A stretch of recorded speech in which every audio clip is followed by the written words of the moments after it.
Hello, folks, and welcome to History's Devils, a podcast journey through the lives of murderers, charlatans, psychopaths, and shitheels. My name is James Crossland. I'm a professor of international history. I'm a very big fan of the ironclad warship and Gatling guns as well, as a matter of fact. And the relevance of that will become apparent as we get into this topic, because we are discussing the other thing that I'm very interested in, and that is wretches from history. And oh boy, have we got a wretch today. This is a 2-for-1 History's Devils today. This is someone who was both a Confederate general implicated in one of the most notorious massacres of the American Civil War, and, added bonus, the first Grand Wizard of the Ku Klux Klan, a man with a dark legacy who quite possibly played a role in ensuring that the KKK was not some flash-in-the-pan hate mob that was quickly lost to history. That's a point perhaps we can debate a little bit. The man in question is Nathan Bedford Forrest, and joining me today to discuss him is Dr. Ed MAIR. Ed. We'll go with Ed. This is the Navy. We're just going to call you Mayor. Ed, how are you doing? I'm very good. Thank you for having me on. Looking forward to discussing, as you say, this very interesting shitheel from history. That is the best way to describe him, because he is interesting. There are layers to this guy, as the kids say, and we'll unpack him. He's not quite as straightforward as he seems. And I have a theory about him, which is probably not that innovative, but I have a theory about him and kind of the way in which he reminds me of a lot of the sort of far right grifter types of today in some respects. There's some overlap there in terms of his motivations that we can dig into. Ed, you are a historian of them United States, so you know a fair bit about this era. We're talking about the late 19th century, so you'll be filling in some of the blanks here on stuff that I have a cursory knowledge of. Let's call it that. Correcting my mistakes, basically. Of course, yes. Yeah. So let's get into it. Nathan Bedford Forrest was born on the 13th of July, 1821 in Chapel Hill, Tennessee. He was the eldest of 12 children, so large family. Not so large, though, because 5 of his siblings died of disease when he was still a boy. This is a rough time, obviously, for a number of reasons. Rougher still because his family was quite poor. They lived in a one-room log cabin. His father died when he was 16, and that made young Nathan the man of the house. And this is where we first get, I think, an insight into his character, because he took this task really, really seriously. This was again, hard time to be a 16-year-old told you are now in charge of a family, but he took to it with aplomb. A couple of interesting stories from this period of his life. One is that he apparently fought off some kind of big cat. He called it a panther in his memoirs, I think. I don't think they have panthers in Tennessee, though, so I'm guessing it's like a cougar or something. Bobcat, something. So some kind of nasty big cat that was attacking his mother, and he fought it off with a stick. So that get a little bit of insight into the boy. Also, when he becomes a man, age 24, he shot a guy who was basically screwing him over on a deal as part of his stables and blacksmithing business. And this is, I think, another key insight. From the youngest age, Bedford Forrest was into money. He was really interested in making money. And I can understand that when you are told as a teenager, you're now in charge of providing for the family. I get that. But it is a recurring motif of his life that really leans into this early impression I get of him as an entrepreneurial, quite ruthless, quite driven, violent when he needs to be, brave, taking on a big cat with a stick, brave or stupid, depending on how you want to look at that. He had no time for formal education either. That shit gets in the way of, being the man of the house. And this all stands him in good stead, I think, for also becoming quite a hard-nosed army officer. The military was not his destiny because presumably there's no money there. He wanted to keep making money. He was quite good at making money. He expanded his businesses into his 20s. And at this point, he acquires 2 cotton plantations. And this was the start of something for him that was both economically and culturally. He wrote in 1861, I'll quote from him here, that whilst building his slavery business, he came to know the country perfectly well between Memphis and Vicksburg, And I'm also well acquainted with all the prominent planters in the region as well as above Memphis. So when he gets into the slavery business and cotton business, that makes him a bit of a player. He becomes a guy who's known, a big guy in the industry. He owns about 3,000 acres, I think, by 1860 of land, and has amassed a personal fortune of about $1 million, which rough calculation puts him at sitting on about 40 million today. No small chunk of change. And I'll put for the benefit of those watching on YouTube, I'll put a photo up now of the guy. This is from the Civil War, mind you, but you can see this is a stern looking motherfucker. This is a man who is commanding the horizon. Very very self assured, very self disciplined, very confident, serious, clean living, wealthy, very proud of his accomplishments, quite defensive of them. It's all going well for him, and then in 1861 a little scuffle breaks out in the US, little scuffle, which is going to turn into a rather big scuffle about slavery and about, in particular, the maintenance of the slave economy and the culture that comes with it in the South. So, Ed, I'm going to pass this one over to you now to sort of enlighten us a bit on this slave economy, its importance, and where does the election of Abraham Lincoln in November 1860 fit into all of this? Sure. I'll go back to what you were outlining about Forrest there in terms of the business that he had with cotton, the amount of money he was making, the size of the plantations as well. This is very uniquely 19th century American slavery, because back when the US was founded in the late 18th century, slavery has always been a contested issue. But for a lot of the founding fathers at that point, when slavery was mainly about tobacco, about rice, they all sort of thought slavery is on its way out, really. So do we need to deal with this thorny issue right now? I mean, it's going to be phased out over time. We'll get rid of the slave trade. It'll all be fine in the end. Suddenly, the cotton gin is created in the late 18th century, which makes the cultivation of cotton much, much, much easier. And it becomes intertwined with the slave economy, which means that unexpectedly for a lot of people, slavery becomes the boom industry once again. And then with all the land that the US is getting throughout the 19th century with Louisiana Purchase, through the Mexican-American War, and other things of that nature, the US just keeps growing and the power of slavery keeps expanding as well. So by the 1850s, slavery is a very robust business that many people didn't really foresee at the end of the 18th century. And you have people like Abraham Lincoln and the Republican Party that are set up. And it's important to say that these people are not abolitionists per se. Most of them don't believe in an immediate end of slavery and integration of the formerly enslaved into society. They just don't want to expand slavery. I mean, Abraham Lincoln thought that his ideal solution was deporting essentially all the formerly enslaved to Liberia and dealing with it that way because he didn't think integration was the answer. But even that mild rebuke of slavery in 1860, which is basically saying, hey, can we just not maybe expand it as much? Can we just leave it where it is? It sends the southern states into a prolonged period of hysteria.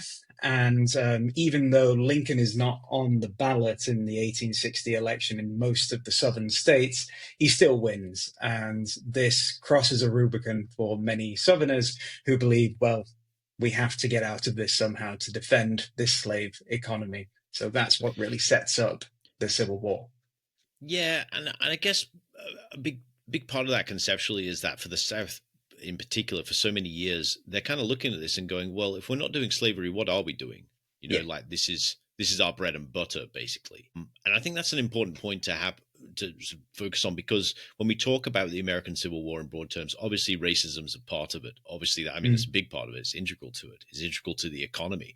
But the economic motive, I don't think, can be understated, because again, you're talking about people who, as you say, for generations, they're looking at this and going, well, this is how this place runs. Like, this is what it is. Like, what else are we going to do? Are we going to, fucking do carpentry or something? Like what is it? Are we going to become loggers? Like what replaces this lucrative thing upon which our economy is based? And so it's almost like an existential thing in some respects, I think, for certain people. Forrest does seem to be one of these people. At Yeah, least and that's my it's impression of him. Yeah. yeah, and it's and I think you pointed to that as well, that it is an economic system, and they're thinking, if not slavery, what else? It's economic, but it's also cultural. So even all the cultural systems of the Old South, as we call it, the Southern states prior to the Civil War, culture was based upon slavery. It was an integrated part of it. It's not something that these people are ashamed of. It's a part of society in general. And this is something that Nathan Bedford Forrest would have been thinking about as well.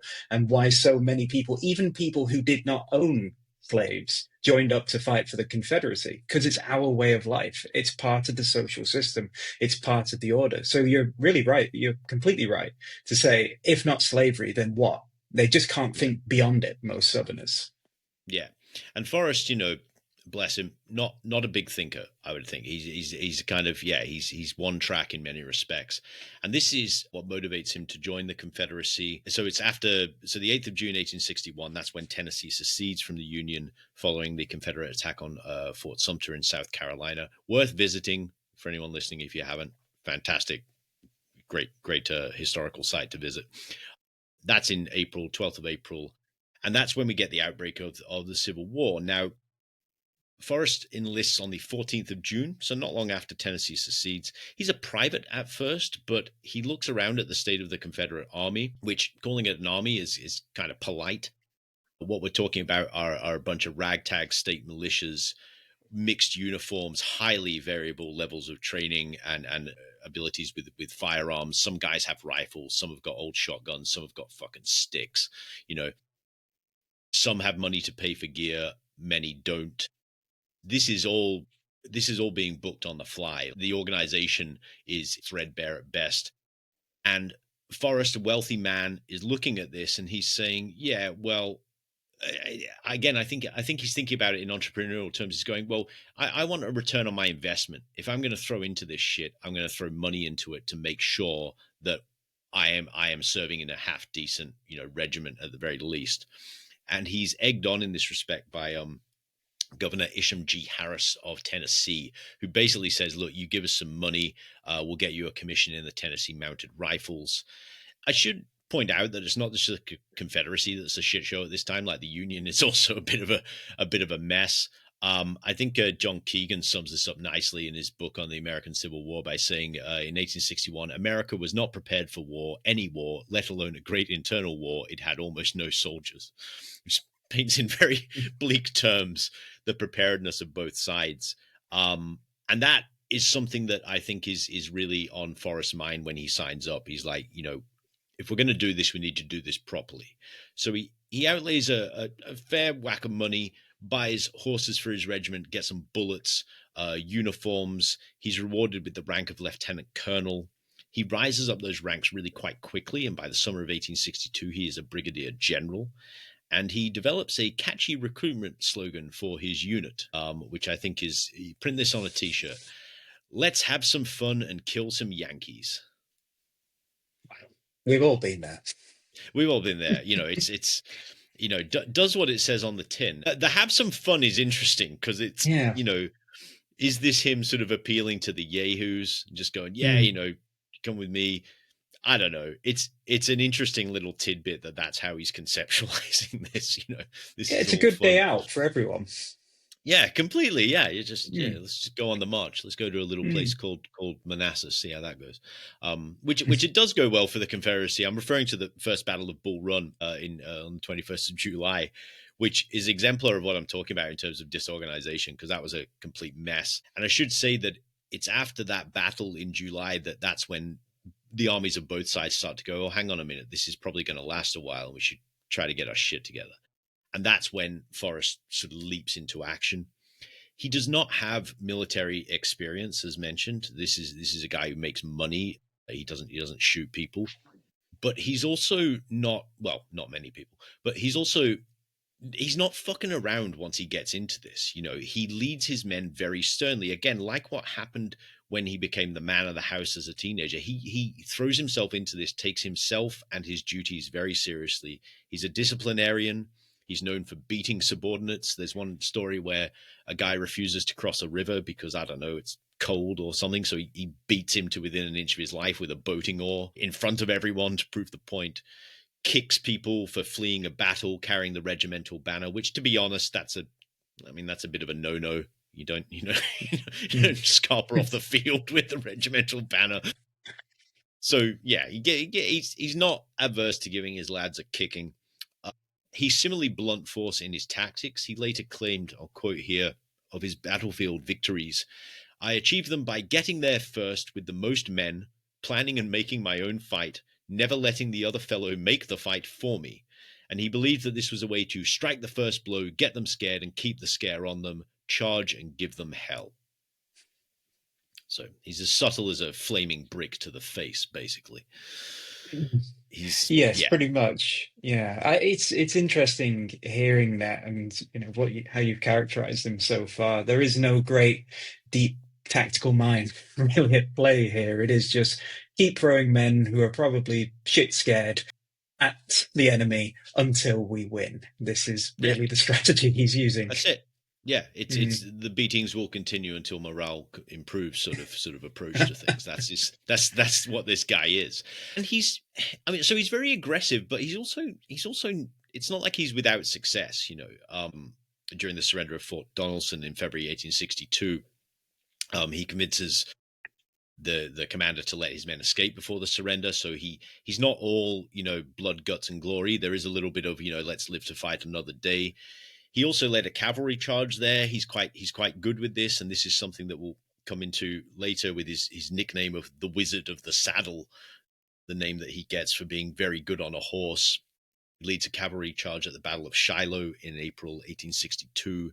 There he takes a bullet to the pelvis, which has got to hurt like a bitch. But, he takes it on the chin, and he does this whilst trying to cut his way through, Union ranks with a saber. And being, as I say, exemplary on horseback, leading by example. This all contributes to his legend as this fearless, violent, courageous, and no nonsense military commander. And this, however, feeds into probably the thing for which he is most remembered for, which occurs on the 12th of April, 1864, when he led his men to victory at the Battle of Fort Pillow in Tennessee. Now, this is one of the minor battles of the war. I think there's 160 battles broadly defined in the American. There's a shit ton of battles of varying size, and this isn't counting the thousands of skirmishes and raids and ambushes and all that. Fort Pillow is not a major battle. It involves, I don't know, like 2,000 men, if that. But it is being fought over a strategically important fort along the Mississippi River just north of Memphis, which was built in 1862 by the Confederacy. It's since been occupied by the Union. Forrest's task is to take it back. To his chagrin, about half of the garrison of 600 or so men are black troops. And this is something that he is repulsed by. And in part, he's sort of looking at this not just from a sort of racist point of view, but he's looking at it from what he loosely defines as a legal point of view, because he's going back to a series of resolutions passed by the Confederate Congress stating that the recruitment of black soldiers was a form of servile insurrection. So by recruiting black soldiers into the Union is itself sort of fomenting insurrection. So this is all bullshit, right? Like in terms of legality, this is a whole lot of nonsense. Yeah, it's complete nonsense. And I don't want to be dismissive of this, but even beyond the puerile racism of that as a policy, if we were to take it on that as a legal policy, it doesn't have any legal bearing because the Confederate Congress has no legality. It is a state in insurrection. The Confederacy lacks legitimacy. And this is the main issue that the Confederacy has throughout the war, that no one legitimizes it. Britain does not offer it legitimacy. France does not offer it legitimacy. This was the main thing that they were looking for. If they got legitimacy as a state, then they could survive. And really, that's the war aim for the Confederacy. I think it's important for listeners to bear that in mind when we think of the Civil War, that the war aims are not symmetrical in a way between the Union and the Confederacy. The Union needs to win unconditionally and bring the former Confederate states back in. The Confederacy just needs to outlast the Union. That's all they need to do in this war. And so legitimacy is seen as their way through that, to get some form of legitimacy so that they can survive, but they never get that. So the Confederate Congress is not legitimate. And even with this lack of legitimacy in the Confederacy, the soldiers still take these rulings as gospel, and it feeds into those preconceived notions that they have of racial superiority. And there is a reputation of no quartering of black soldiers among the Confederacy in general. There's Battle at Fort Pillow or Massacre at Fort Pillow. This is really the tip of the iceberg. There were many black Union soldiers who were captured and then re-enslaved, sent back into the slave market of the South. Some were recovered after the war. Most were not. The historical trail goes quite cold on them. And again, while many Confederates did not enslave people, they were committed to this as a racial order. One Confederate commented that the sight of black soldiers, quote, stirred the bosoms of our soldiers with courageous madness. Courageous madness. I mean, why would you say that as a good thing? You know, that our soldiers have some courageous madness to go and just massacre other people? Saying this is a good thing, I mean... Yeah, that's what he's saying, isn't it? He's like, yeah, this is a great motivator. This raises us up. There's a sort of false righteousness to it, isn't it? Yes, exactly. A complete false righteousness. It's insane, really. But this is all to say that Fort Pillows is just indicative of how the Confederates and Confederate soldiers are running the war effort. And it's no doubt that Forrest was aware of all of this and took his opportunity to do what he did at Fort Pillows because of it. Yeah, there's two different versions of the events. And it basically comes down to whether or not the Union troops surrender or not. Now, the Southern account is, of course, that the Union troops do not surrender. They've been defeated, but they refuse to throw in the towel. And so this necessitates basically a massacre of the troops to get them to stop fighting a winless battle. The Northern account is a little bit more dubious in terms of how it paints Forrest, saying that his 1,500 or so men, they win the battle. They then basically take the surrender and go, we're going to massacre you all. And as you say, this is not necessarily a unique thing, particularly when it comes to black troops. Perhaps, and I don't know about this, but perhaps the brutality of it is. I'm going to put up a picture here again for folks watching on YouTube, and this is just sort of depicting the battle itself, not necessarily the massacre, but it's a depiction of the battle. And you can see just in the depiction of the fighting, it looks pretty goddamn horrendous. So there's clearly an aura around this battle of unique brutality. The massacre itself involves men being shot. Some are burned alive. Some are hacked to death. There's a barracks containing Union wounded that is set on fire. They sort of seal up the doors, set it on fire. It's grisly stuff. And as I say, there are two different versions of it, where in the South, Forrest is either excused or he is celebrated for it, if you accept the notion that the Union troops don't surrender. This is just him basically, bringing them into line. Is this uniquely brutal, though, amongst massacres, or is this kind of stuff, this is par for the course in these massacres? I think it's perhaps par for the course of the Civil War in general, because you have to remember what this is about, the Civil War. This is not just how a lot of other European wars that are taking place at this time, which is more about territory and, long entangled networks of alliances bringing people into conflict with one another. This is a real blood hatred, that fuels the Civil War. So not only are they your enemy, they are also illegitimate. They also stand for everything that they represent everything that you hold to be as opposite, as evil, as the wrong way to govern a country. The opposite side of this conflict, these are people that are misinterpreting the founding legacy, and these are the people that are trying to ruin our ways of life. And, this is something that's felt on both sides, in the Union and in the Confederacy as well. So this is emblematic, I think, of the kind of vicious conflict that goes on in the Civil War. And then it's also an indication as well as to why this could not be resolved right after the conflict ended. You know, there was bad blood lingering on because there was real hatred and massacres like this taking place on both sides, violations of what and commitments of what we would know today as war crimes took place Mm-hmm. pretty regularly in the Civil War. So I would say it's pretty, again, hesitate to say the term, but fairly par for the course of just the animosity and hatred that was driving the Civil War. Yeah, I mean, it didn't damage Forrest's war career at all. It didn't lead to any kind of repercussions. As I say, he basically gets away with it. He continues on with some victories, some losses. He's always applauded for his gallantry, leading rearguard actions to help his troops escape, that kind of thing. The last battle of the war that he fights is the Battle of Selma on the 2nd of April, 1865, which ends in a complete fucking fiasco. About half of the 5,000 Confederate troops are either killed, wounded, or taken prisoner. A month later, when General Robert E. Lee, the head of the Confederate Army, surrenders his forces at the Appomattox Courthouse in Virginia, that pretty much brings an end to the fighting, or at least in theory.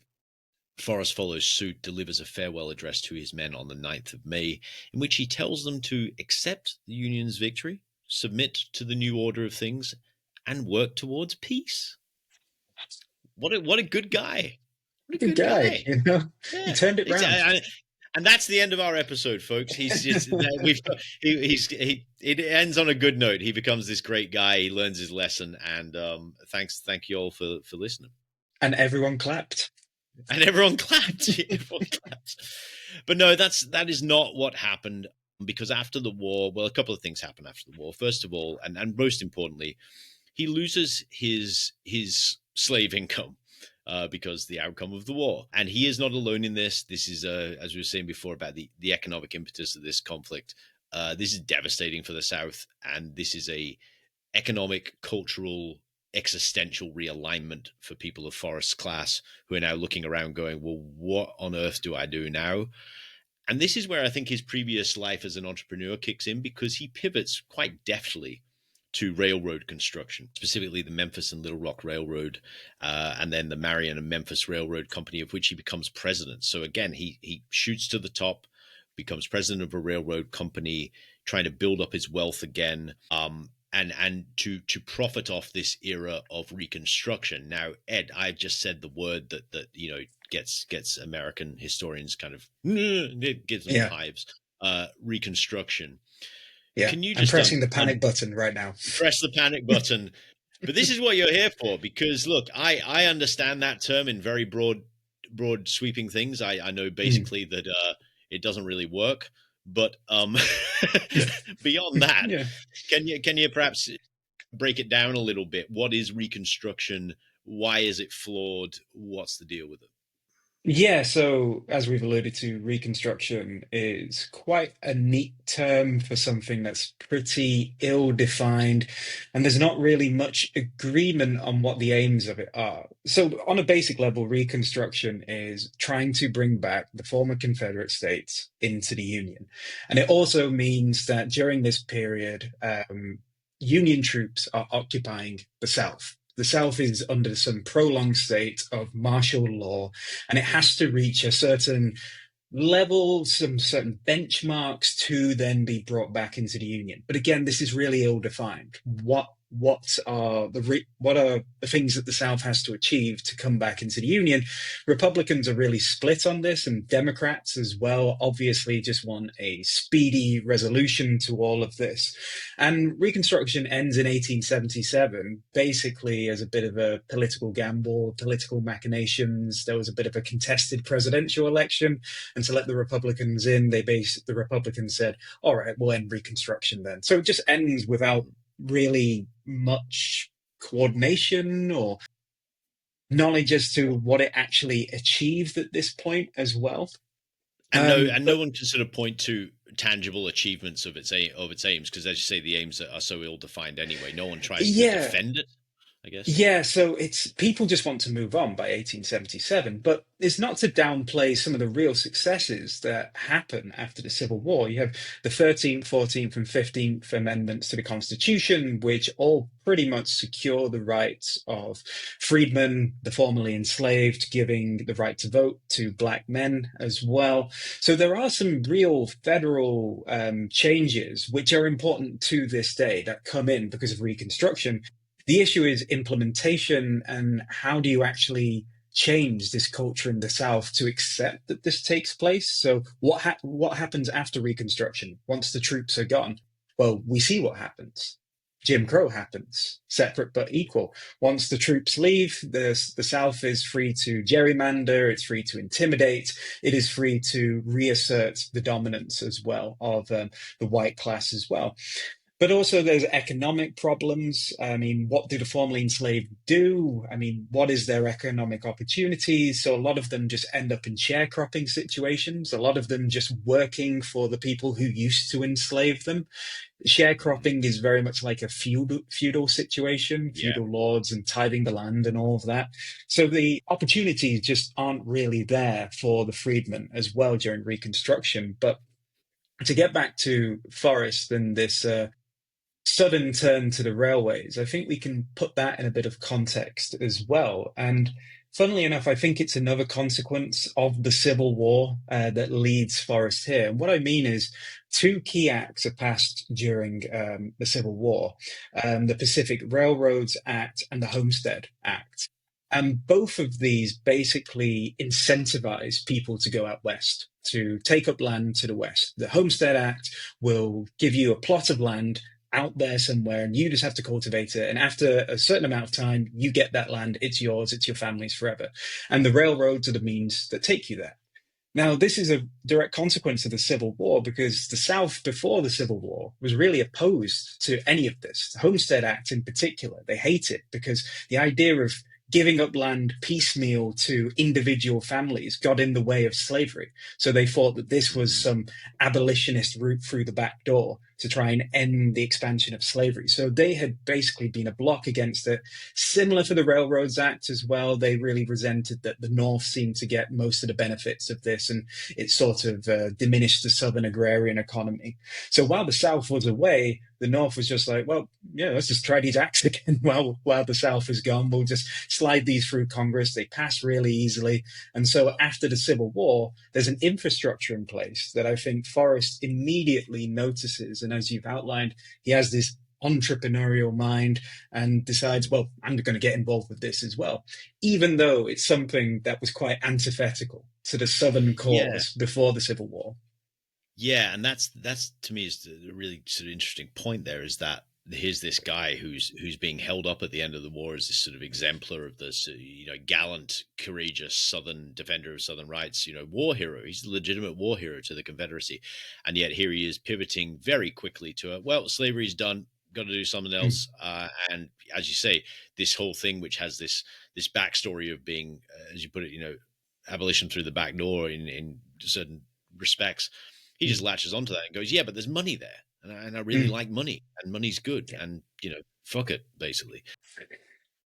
It's a recurring theme of this guy's life. Like he's very dexterous when it comes to money and the making of money. But again, this is not a story of rehabilitation, because he gets himself involved at this same time with a little old group called the Ku Klux Klan. So during the mess of Reconstruction, one thing that I think is really important to highlight is the psychological damage done to people in the South who are now bereft of this slave economy, and with the knowledge that they are not only a defeated people, but as you say, an occupied people, occupied by the hated Yankees. You've got a lot of young, angry, weapons trained men, some of whom are traumatized, listless, can't find work, feel oppressed. This is where bad things happen. And bad things happen in Pulaski, Tennessee, where 6 men, John Lester, Calvin Jones, Richard Reed, James Crow, John Kennedy, and Frank McLeod, decide in December 1865, they pronounce, I believe Lester was the man with this quote, that boys, let's get up a club. And with those fateful words, again, there's some wonderful quotes in with these folks. Kill Yankees for fun, boys. Let's get up a club. And with these Mm. words, these guys start meeting in Calvin Jones's dad's office, which sounds lame as shit, but that's where they can hang out. I think he's a lawyer or something, and he's got an office, and that office has a drinks cabinet, and they sit in there and they drink whiskey and they piss and moan about losing the war. And in the midst of these pity parties, they decide they are going to form a club for people like them who feel aggrieved, who feel listless, and they call this club the Ku Klux Klan. Ku Klux is ancient Greek for circle, so it's kind of like we are a band of brothers, we are a circle. Ku was added apparently just to make it unique because they're fans of alliteration, and clan, I'm guessing because it sounds badass. I'm guessing that's it. I don't know. Mm. Yeah, spell it with a K, it makes it cooler. Yeah, that's it as well. These guys are Mm. clearly from the '90s, big fans of new metal, and they decide that that's what this is going to be. This is what their little club is going to be, the Ku Mm. Klux Klan. The Klan, their early stuff. Now, it's important to remember that the Klan has evolved in different phases throughout its life, and this first phase is, as you would imagine, very much a making shit up as we go along. The Klan of the 1920s is far more organized, almost like a sort of sinister, bizarre community group in some respects. And the Klan of the 70s is flat out terrorism.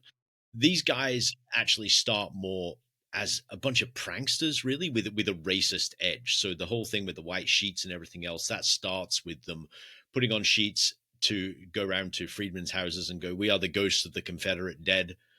And this is their thing of, well, they're black people, they're stupid, so they'll buy that, a bunch of drunken shitheads with sheets on are ghosts. It's Mm. it's lame. And I'll put up a picture here of them in the hoods. There's a lot of great pictures from this era of the sort of get up that they've got and how it evolves and how it's different in different areas. But the other thing that's worth mentioning is that although there's this idea of it being Ku Klux, this circle, this tight knit circle, it's not like that at all. It just spreads in this messy, poorly run way. There's no central governance. There's no strategic command. Different chapters set themselves up all over the South in the late 1860s. Very hard to pin down numbers. It's one of those things where everyone is in the Klan and yet no one is in the Klan. It's Mm. it's it's just impossible from this distance. But they do try to bring it together with the issuing of a prescript, which is sort of like their manifesto. And I'll put that up now, just an extract from it, talking about what exactly they've got. Their articles, their creed. We reverently acknowledge the majesty and supremacy of the divine being and recognize the goodness and providence of same. Yeah, sure, but it's the articles on titles that I am interested in. The officers shall consist of a grand wizard of the empire and his 10 Jedi, a grand dragon of the realm and his 8 hydras, a grand Mm. titan. There's a cyclops. There's a magi. There's a monk, and then all the jobbers, all the guys underneath, they are ghouls. This is some Dungeons and Dragons shit right here. This is guys in capes in their mum's basement. Not to malign people who are into that sort of thing, but this is Mm. what this is. And what the fuck is going on? Like what? I mean, I get it. I get that they're doing the secret society thing because the secret society is massive in the 19th century. This is a big thing. I get what they're trying to emulate, but there is this sort of, in their initial form, there is this incredible kind of tragicomic element to them. Like they just seem, and this is where I'm eerily reminded of some elements of the far right today. The guy on the January 6th with the fucking moose head on or whatever that guy Mm. was. The shaman. The shaman, that's it, the QAnon Mm. shaman.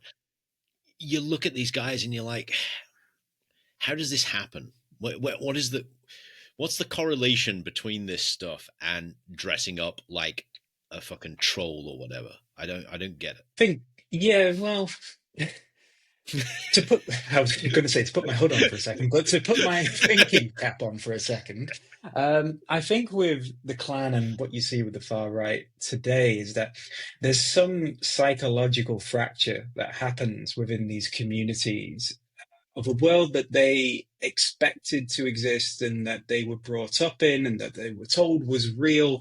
And then suddenly that shatters. So I think, of course, it's much bigger, this idea of the Civil War breaking down Southern society as we know it. But I think you probably can make some parallels to the present day of a black man being president twice and this breaking something in people's minds to a certain extent. The advancement of certain social rights for certain other groups as well, other marginalized groups. This breaks something in the brain, I think, for a lot of these people. And you see this with the Klan, that the Southern society of the 1850s and before was completely uprooted. And this was a very genteel proclaiming society. It was sort of based on the English aristocracy to a certain extent. And then this is swept away. The South is embarrassed. The South is being occupied. All these men that have been out fighting for the Confederate cause, now they're just sort of stuck, not really knowing what to do. And I think it gets to what you were saying about how it just is like wildfire. It can't be controlled, the Klan, because people are so adamant and so in need of a sense of fraternity and a sense of a cause that maybe they can get back these rights, or maybe they can get back to taking away other people's rights like the good old days. I think this was key for them. And, you know, all of this pomp and circumstance around it was just a way of dressing it up, of legitimizing it, of feeling like there's something here that we're all doing. We're all wearing the same uniform. We're all fighting for the same goal in the end. And I think that sort of explains it, this need for fraternity. And, you know, men would rather join the Klan than go to therapy, I think, is the answer. And I mean, and you know, if you get to call yourself a magi or a cyclops or a titan, you know, that's all to the good, I guess. For all the silliness, though, that's the thing. It starts as pranks, and then it escalates into genuine political violence, with freedmen being attacked, also white Republicans who support the state of things. And it is basically in a state of lawlessness that they're operating. Now, the real change vis-a-vis Forrest comes in April 1867, when there's a meeting in Nashville where they decide they're gonna ask him to join as their grand wizard. And this is the thing of the Wizard of the Saddle. This is where that term comes from. They are still calling themselves, you know, trolls and ghouls and dragons and whatever else. They're still a whiff of the ridiculous, but now they've got a legitimate guy who is saying, yep, I'm with these guys, and we're going to do things. And again, this recurring theme in Forrest's life, when he puts his mind to something, he does it properly. And he tries to hammer these guys into shape. He tries to bring some measure of organization to them, tries to organize how many chapters there are, how they discuss what they're going to do, dare I say, some kind of strategy. And part of that is this concept of the invisible empire, which he really moves forward. And this is something that, to go back to your point about Reconstruction and the state of the South at this time, you know, this is something that seems plausible, because you're talking about a territory that is defeated, that is occupied, that is ruinous.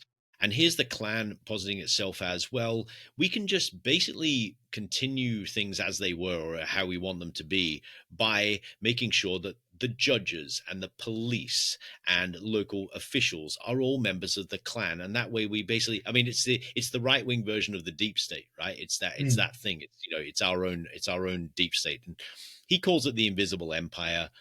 Forrest was interviewed by the Cincinnati Commercial in 1868 and claimed that the KKK had, under his auspices, 500,000 members. Now, again, who knows? That seems ambitious to me, but the fact he's putting that out there and saying, yeah, the Klan exists and we're everywhere and I'm in charge of it, it presents itself as quite impressive. And this sets the Klan in good stead for entering into politics by supporting the Democratic candidate Horatio Seymour. And just for listeners to clarify, you know, the Democrats of this era are not the Democrats of the present era. The Republicans are not the Republicans.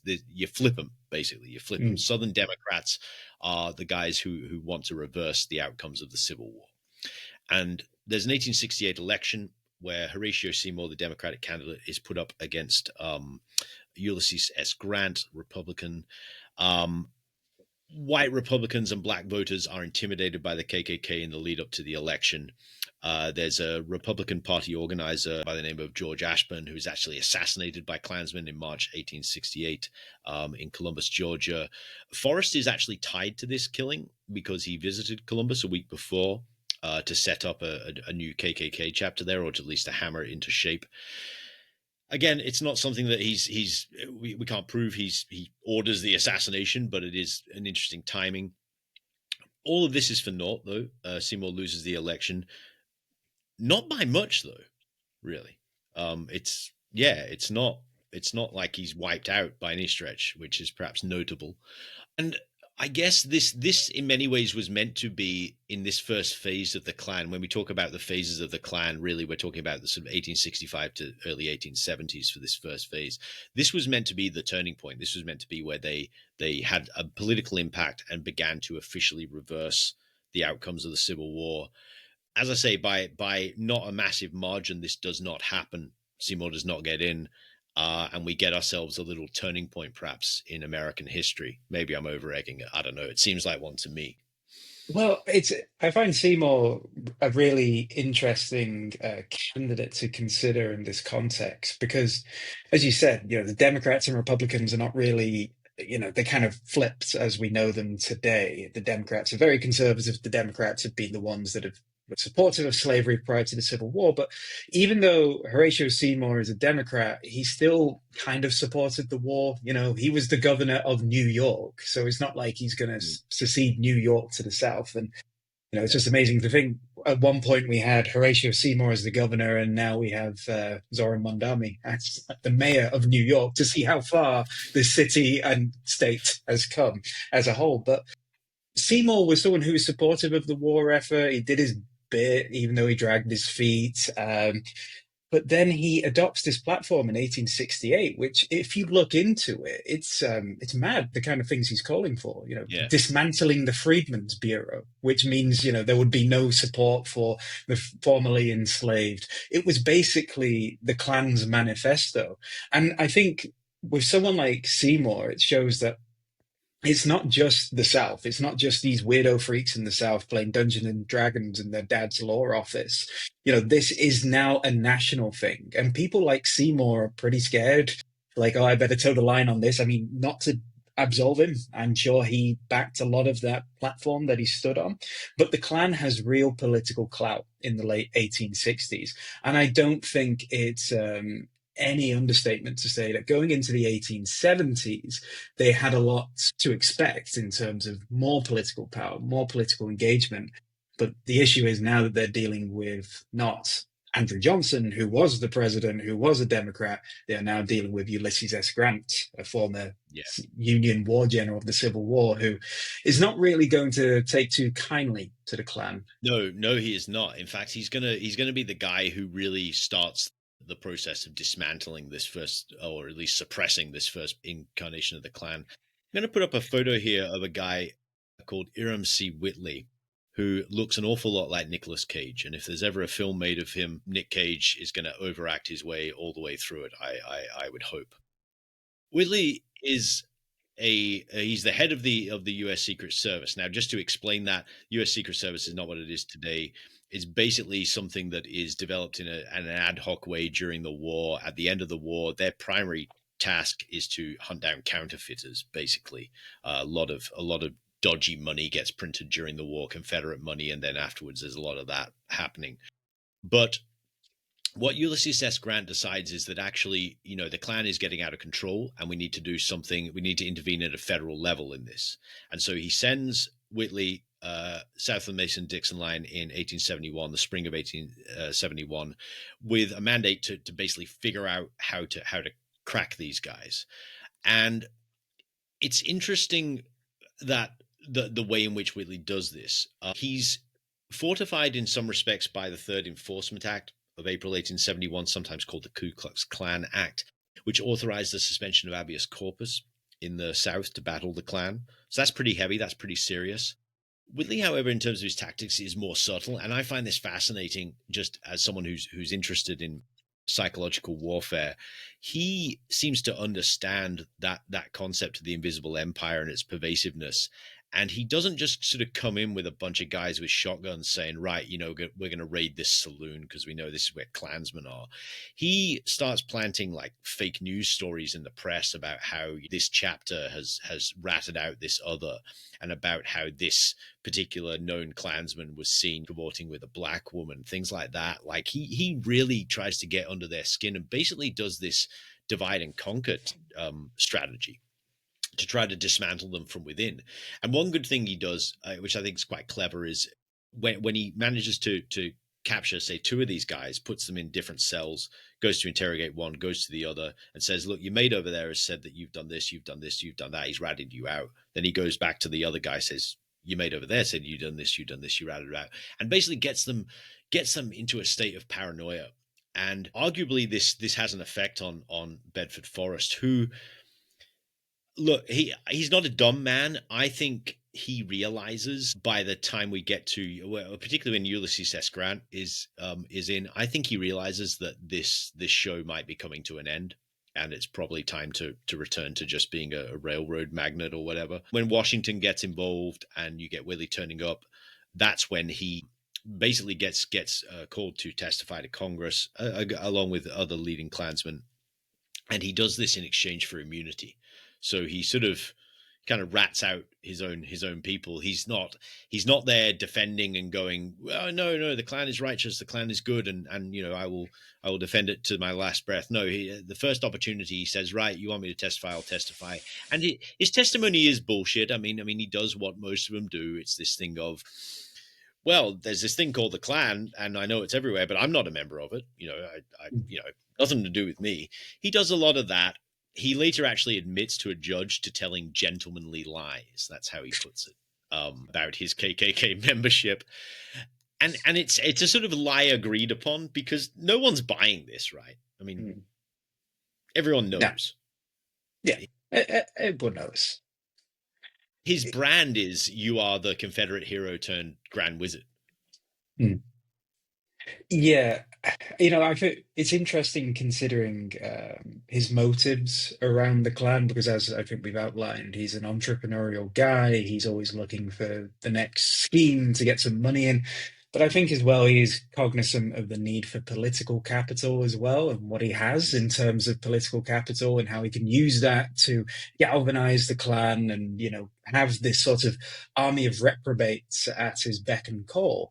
And think about it. If you're a railroad magnate, it's pretty good if the Klan gets to a point of significance where they can lean on certain communities, they can lean on certain figures to help you get those contracts in place.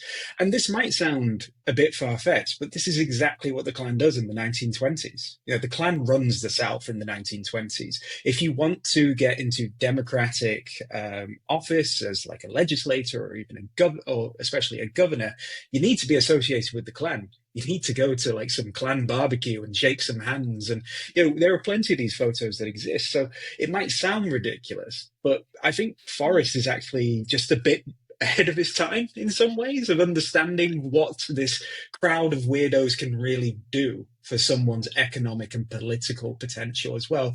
But now that's gone in the early 1870s with what Grant's doing. Yeah, I don't think that's ridiculous at all. I think he sees the potential of this, as you say, but he's also smart enough to realize that this isn't going to turn into what I think it's going to turn into, and so he extracts himself from there, and that's really this is the legacy aspect of this guy, is that he kind of sets that template for you can mix the power of political violence with the power of political clout with money.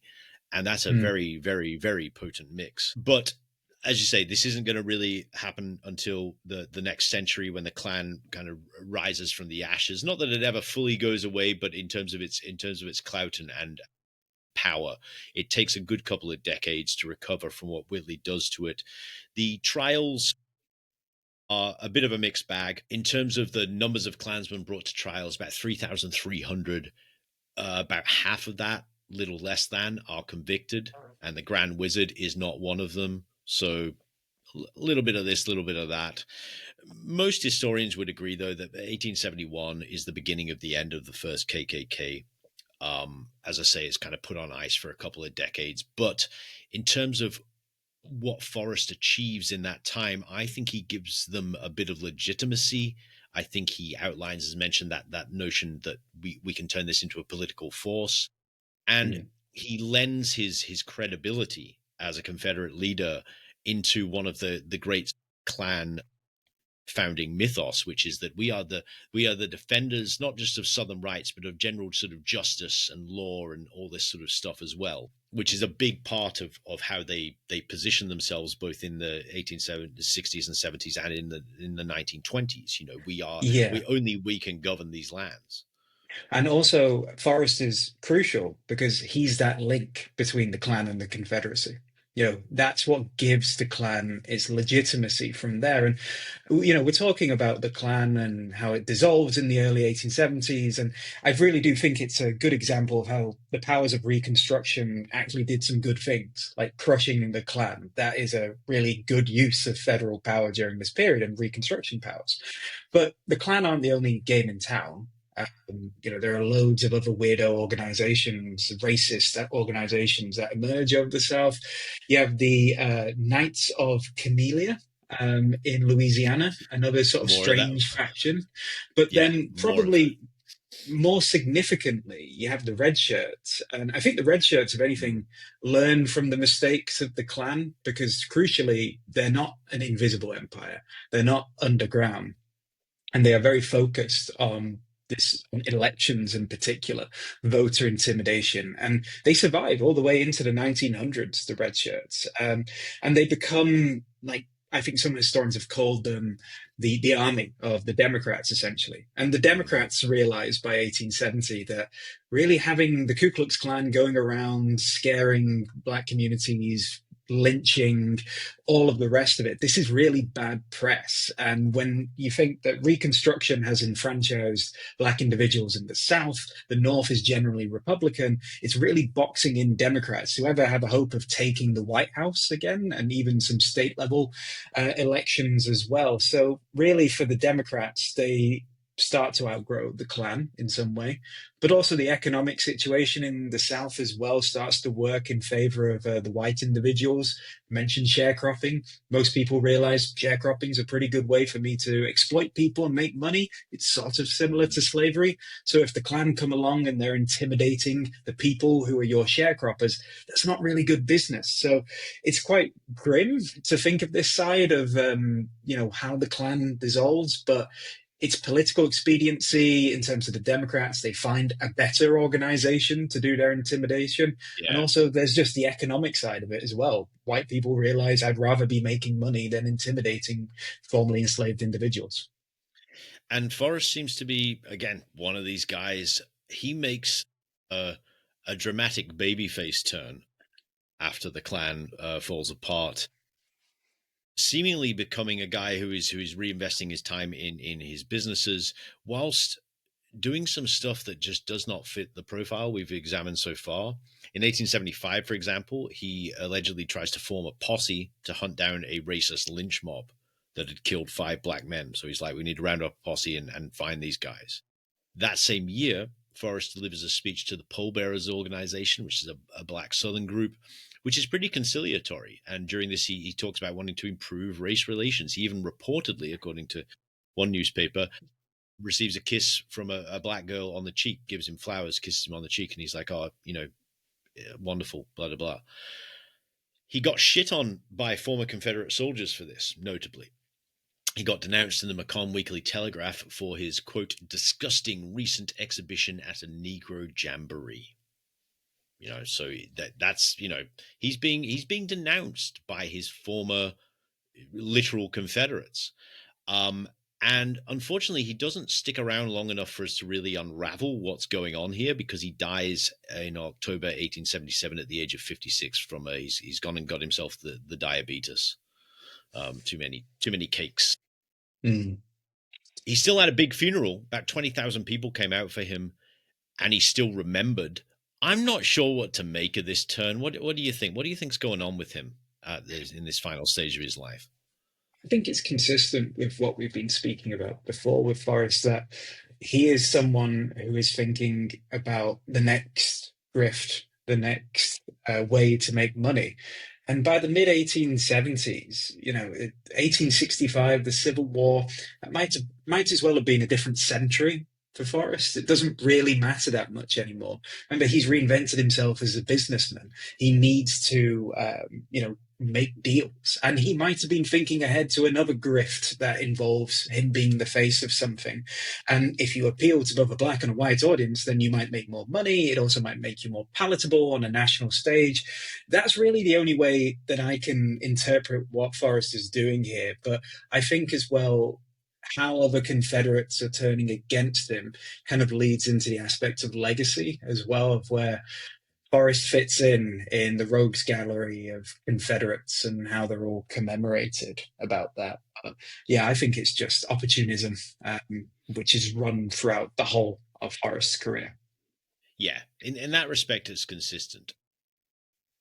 I just wish I knew what the grift was, like where what the grand scheme was, where he was going to end up. But as I say, dies 1877 will not be missed, at least not by me and you, but by other people quite a bit. I'm going to put up this photo you sent me of this statue. What on earth? What is this monstrosity? Don't look directly into the eyes. Yeah, exactly. Yeah. What's the So story? yeah, so this people might be familiar with all of the Confederate statues that are erected across the South following the Civil War and the decades following the Civil War. So you have statues coming out in the 1890s, early 1900s. That infamous statue of Robert E. Lee in Charlottesville, Virginia, which was at the center of the Unite the Right rally in 2017. That was erected in the 1910s, I believe, maybe early 1920s. This statue was erected in 1998, which, I mean, you can't really justify a Confederate statue at any point, but Mm, particularly not in 1998. Some people mm, threw paint on it, and the owner was like, "Looks good. I'll keep it like it is." And this owner, I think his name was Bill Doris. He maintained this statue. It was in Nashville, Tennessee, in a very public, prominent place. And he died in 2020. As an aside, he left $5 million to his dog. So this is the kind of person we're speaking about here. yeah. A It more was money than removed in sense type. exactly, yeah, yeah. Let his racist dog have all the money. And he donated the statue to some battlefield trust, and even they were like, after 2020 in particular, like, you know what, I don't think we want this. So the Mm, statue was removed, and I think it was destroyed. But I guess more maybe substantially, you have the statue of Nathan Bedford Forrest in Memphis, Tennessee. You have it in the park, which is where he was also interred as well. A very imposing statue of him on his horse, and mm, yeah. this was there for a very long time, and the center of a lot of disputes as well. And a statue that was eventually removed, and the park was renamed as well because it was previously Nathan Bedford Forrest Park. Mm, This gets to why they make these statues and why they make these parks and name them after these Confederate generals. It's a way of reasserting the legitimacy of the Southern cause as well. And it's a way of mild sort of background intimidation of Black communities as well. If you think you're putting these statues up in big public places where people are going to be eating their yeah. lunch, meeting their friends, walking their dog, if you're looking at a Confederate general who, and if you as a Black individual are looking at that, that's a reminder that this is a person who wanted to take away your rights, that wants to see you enslaved. So this is part of the logic of these statues erecting. But I find it curious that Forrest isn't really the most popular out of all of them in terms of Confederate figures, which is something we might want to think about towards the end of this. Yeah. I mean, it could just be that he does. I mean, there's a couple of reasons I can think of why. I mean, it's one thing to say, yeah, great heroic Confederate general. There's another to say, well, let's celebrate the guy in charge of the Klan. That's a Mm, little bit, perhaps a little bit too far. The other thing is, as I say, he does ebb away a bit towards the end of his life, and he does get that denunciation from his own people. Might mm. have damaged his reputation. I don't know. Is Robert E. Lee hotter? Is he more handsome? I don't know. I don't know what the. There's a question But you would. There's the question. Finally, the PhD's coming into use.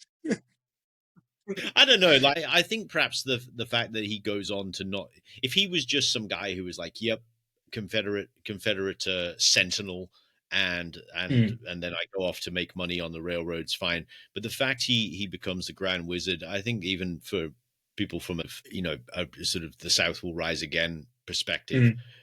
maybe they realize that PR wise that's a little on the nose.